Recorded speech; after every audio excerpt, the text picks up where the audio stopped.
you have the edict from Herod to kill the children. Now, how many children was this? And some early church fathers try to speculate, and they go like, oh, it's 10,000, or it's tens of thousands, or even it's over 100,000 children were killed. But they don't really know because they weren't really looking at the actual population of Bethlehem at the time, and some of those church fathers would have been writing, well, in very different nations where they don't know the geography, and the geography and ethnography of the land has changed drastically over time with the conquest of the Romans since the time of Jesus Christ. So major population centers like Jerusalem were no more, and wouldn't be built back up again for over a century after they destroyed it in 70 AD. So it's not like things were exactly what they were back in Jesus' day at the time the church fathers were accounting for this. Now, the best guess that we have from modern scholars would be that the population of Bethlehem would be around 1,000 people. Now, again, we don't have a good census of this. We don't have, say, like the census of Caesar Augustus left, like that. We don't have that written down somewhere so that we can check, oh, exactly these many citizens at the time of Jesus Christ's birth. Like, no, unfortunately, that we don't have that, and that would have been very helpful. But estimates are around 1,000 people for the town of Bethlehem. So if you do some basic math, you could look at, well, third world countries, because those tend to be fairly historical in how they approach childbirth and everything. So you'd be marrying a little bit younger, you'd be having as many children as possible rather than just how many you would want, say with birth control. So in that day and age, you'd probably be seeing for 1,000 people birth rate of 20 or so people per year. Okay, so you have somewhere in the 20s for birth rate per year. So if we're looking at 2 years old, well, this might be 40, maybe up to 50 children that were born. But again, it's not quite that many because we'd be looking at, well, just boys. So let's divide that number in half. So you're going back to low 20s for maybe how many children were born in Bethlehem in 2 years, baby boys born in Bethlehem. And then you could also possibly subtract the the infant mortality rate, because back then, when you don't have certain forms of medicine, you don't have hospitals, you don't have doctors that are on call, you would expect a relatively high infant mortality rate. So maybe this even goes down to mid-teens for how many children were there. So maybe around 15 boys were killed at this time. And I did hear once from Paul Meyer, who was a historian, specifically a church historian. He also did some research into the area at the time with archaeology. And there seems to be, around the time that Jesus Christ was being born, a certain set of funeral urns for infants were numbering around 20 or so children, and all at the seemingly put together all at the same time. So if that was the slaughter of the innocents in Bethlehem, and yeah, maybe it was around 15, maybe it went up to 20, or maybe a little bit higher, but you do have a number of children being slaughtered at this time. So this is absolutely horrid thing. We abhor people trying to murder babies, or at least we do in principle, because our society today is actually slaughtering children far more than this.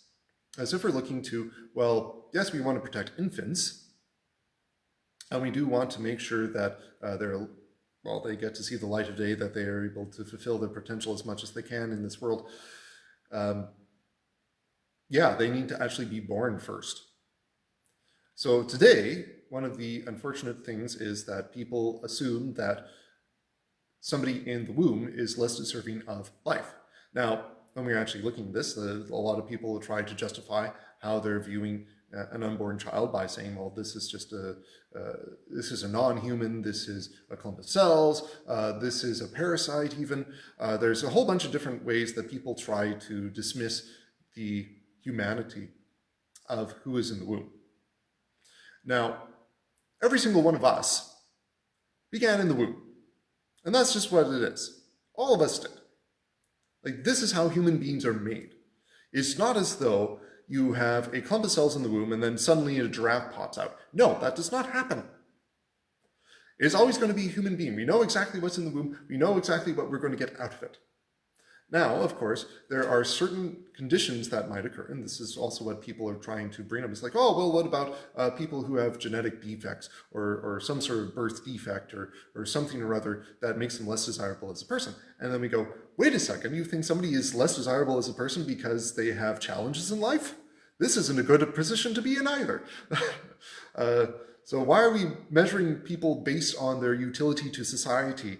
That seems to be a very cold and economic or even just pragmatic view of humanity, where we just want them to fulfill some sort of economic cog rather than see them as human beings in and of themselves and worthy and deserving of life. But even for the people who are trying to present human beings as, well, more than just their functionality within society, they're looking at things and saying, well, I don't consider life to begin until you actually feel pleasure or pain, or the brain develops, or you have consciousness, whenever that is, etc., etc.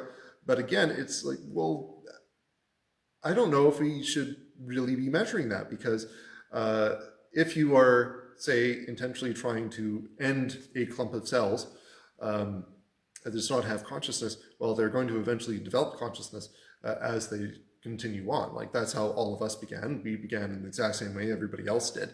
So if you're saying this person is beginning the exact same way we did, is undeserving love because they're a clump of cells that does not have consciousness, well, guess what? They're going to develop it. So why are you preemptively trying to destroy people? Like, this is not a good idea. Why are we trying to have this excuse? So really what we should be looking at is, well, what evidence do we have that this is a human being? And when we look at things, we go, okay, well, it's a human being because it's having human DNA, it's developing within a human womb. Like these are qualities of a human being. So yes, we can say that these really do begin at conception. That's the scientific consensus. And it has been forever, really. Like, it still is, but people are just very much choosing to ignore it. And some of this has been co-opted by the phrase, at least in Western society, is my body, my choice.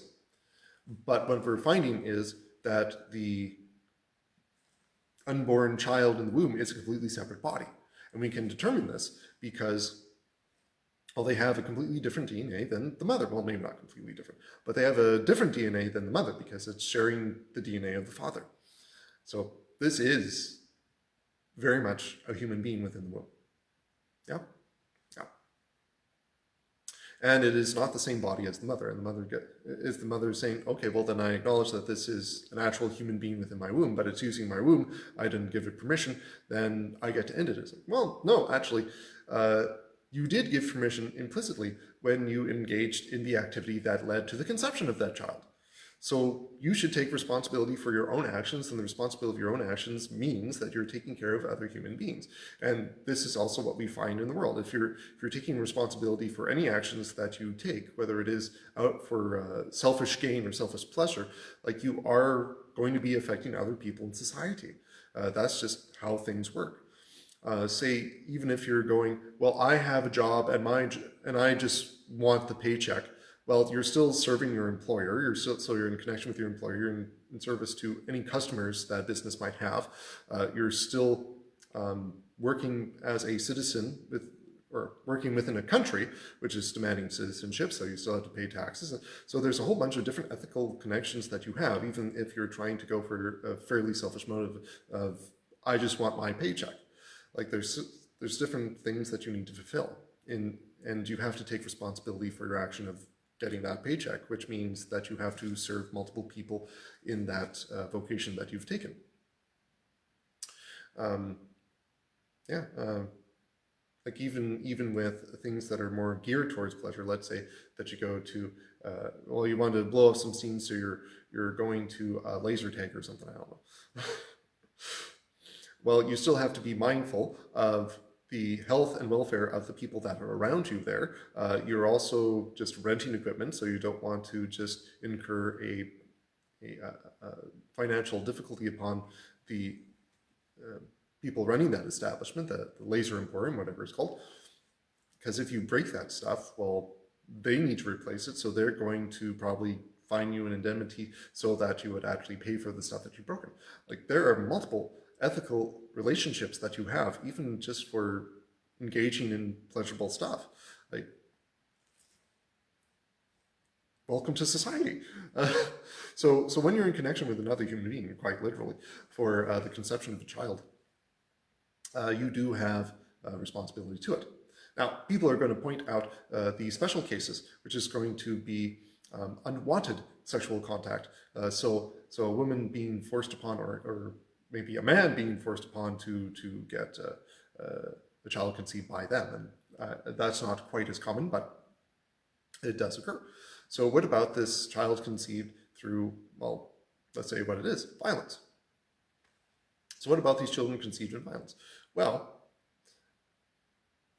why are we punishing the children for the sins of the parent? Because that would be what you're doing with abortion. So the child is there, and it's a human being. So should we be evaluating that child based solely on the actions of somebody they're in relation to? And should we, more importantly, be punishing them with the death penalty for something their parent has done? And that seems to be pretty horrific. Now, it would also be horrific for the mother of that child, absolutely.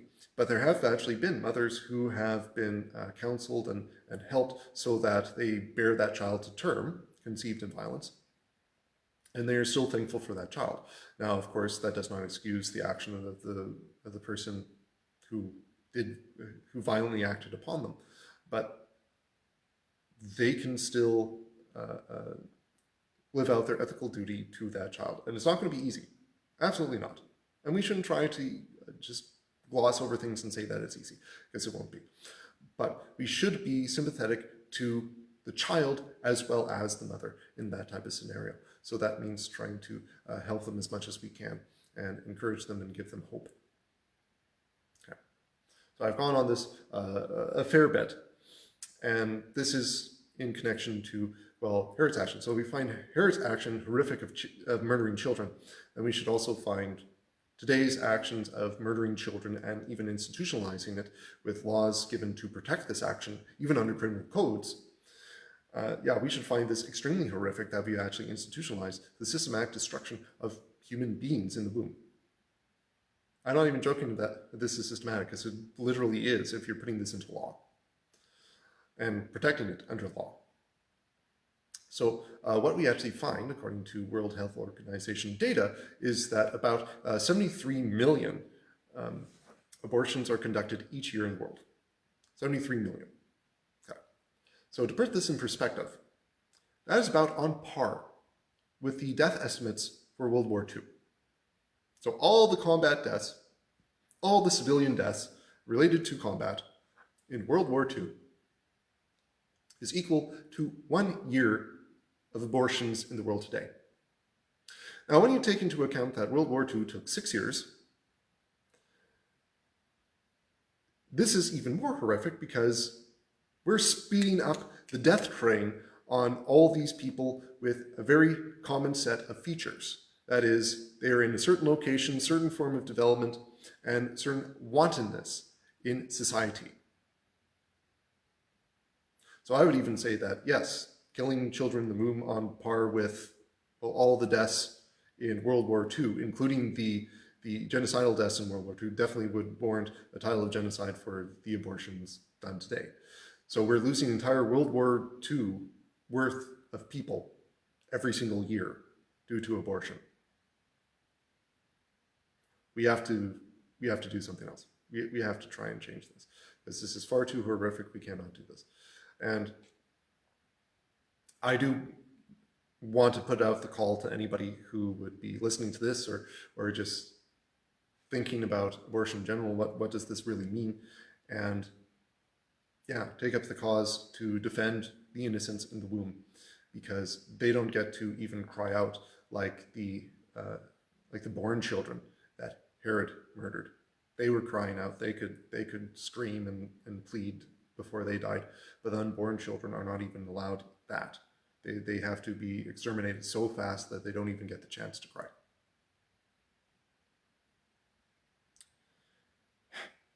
Sorry.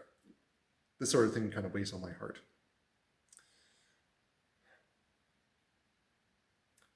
So when we're faced with a situation as horrific as Herod's, we definitely have to think about, okay, well, what should we do? And we have to approach the situation with love. Because if somebody is choosing death as an option, whether it is their own death or the death of another person, like in the case of abortion, then we have to counteract this with life. What is the promise of our Lord Jesus Christ? It will always be life. Life is the solution to death. So if somebody is considering death for themselves or another person, come with the life of Christ. Preach the life of Christ. Give the hope of the life of Christ. Because Christ's life will give us life. And maybe it will even bring life to those who are threatened with death in the womb. So when we act with the compassion of Christ and the love of Christ, and not just for the child in the womb, but also for the mother and also for the father, hopefully they're both involved in this with this child. And if they're both wanting an abortion, we have to deal with both, of course, but it doesn't change the fact that you have mother and father involved, even with the call to abortion, even if just one of the parents wants to do it. Because we have to, well, share the love of Christ so that his life may reign. So where is the mother in all this? How is she understanding the situation? Where is the father in all this? How is he understanding the situation? And the child who can't possibly understand the situation yet in the womb, how can we best minister to them? So this is what's given to us to do, and hopefully we can just share the love of Christ so that we may facilitate people to look at the importance of the life within the womb. And even if the parents do not think that they can take care of the life of this child, we can still get them hope and support so that they can bring this child to birth, so that the child born can be adopted by people who are desperately wanting a child, to take care of that child and to give him or her love. So yes, of course, we definitely want this to occur.